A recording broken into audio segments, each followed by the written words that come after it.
Hi friends, welcome to Satya's Lifestyle Channel. இன்றைக்கி நம்ம பார்க்க போகிற ரெசிபி வந்து ஒரு முருங்கைக்கீரையை வச்சு ஒரு சட்னி தான் பார்க்க போகிறோம். ரொம்ப ஹெல்த்தியானது, அதே நேரத்தில் ரொம்ப குயிக்காக அதை ரெடி பண்ணலாம்.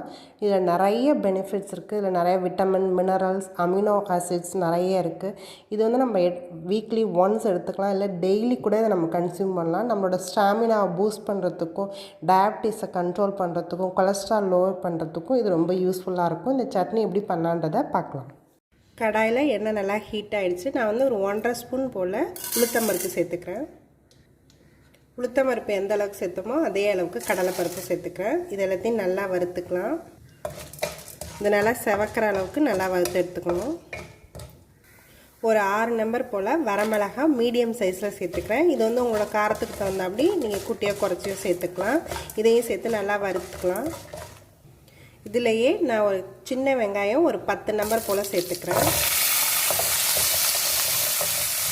ஒரு 4 பல் போல் பூண்டு, இதையே நல்லா நம்ம வதக்கிக்கலாம்.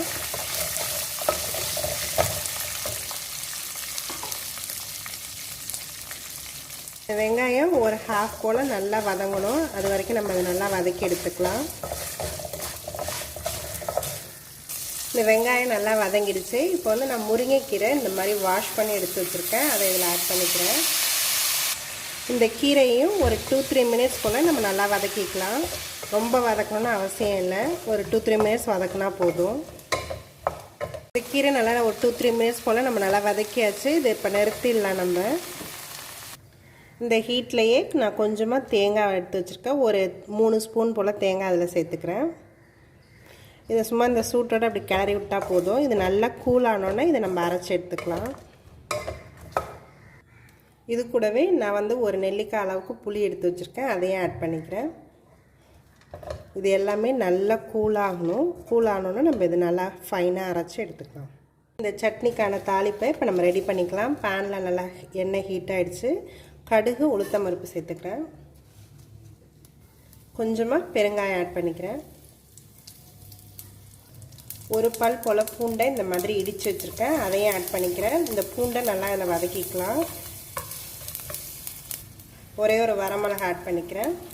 இந்த பூண்டோட எக்ஸ்ட்ராக்ட் இதில் இறங்குற வரைக்கும் நம்ம இதை வதக்கிக்கலாம். இந்த பூண்டு சேர்க்குறது நல்லா சட்னியில் நல்ல ஒரு வாசம் வரும், நல்லா டேஸ்ட்டும் நல்லாயிருக்கும். இந்த தாளிப்பை இப்போ நம்ம சட்னியில் சேர்த்துக்கலாம். இந்த ஆரோக்கியமான முருங்கைக்கீரை சட்னி ரெடி ஆகிடுச்சு. இது ரொம்ப ஈஸியாக ப்ரிப்பேர் பண்ணலாம். எப்போதும் ஒரே மாதிரி சட்னி பண்ணாமல் இந்த மாதிரி மாற்றி நம்ம ட்ரை பண்ணலாம். ஒரு ஹெல்த்தியான சட்னி பண்ண ஃபீலும் நம்மளுக்கு இருக்கும். இது வந்து இட்லி, தோசையோடு மட்டும் இல்லாமல் ரைஸோடையும் இது நல்லா சூட் ஆகும். எல்லாத்துக்குமே இது சூட் ஆகும். சப்பாத்தி, ஆப்பம் எல்லாத்துக்குமே இது நல்ல காம்பினேஷனாக இருக்கும். இதை நீங்களும் உங்கள் வீட்டில் ட்ரை பண்ணி பாருங்கள். என்னோடய வீடியோஸ் எல்லாத்தையும் பாருங்கள். மறக்காமல் எங்கள் சேனலை சப்ஸ்கிரைப் பண்ணுங்கள். தேங்க்யூ ஃபார் வாட்சிங்.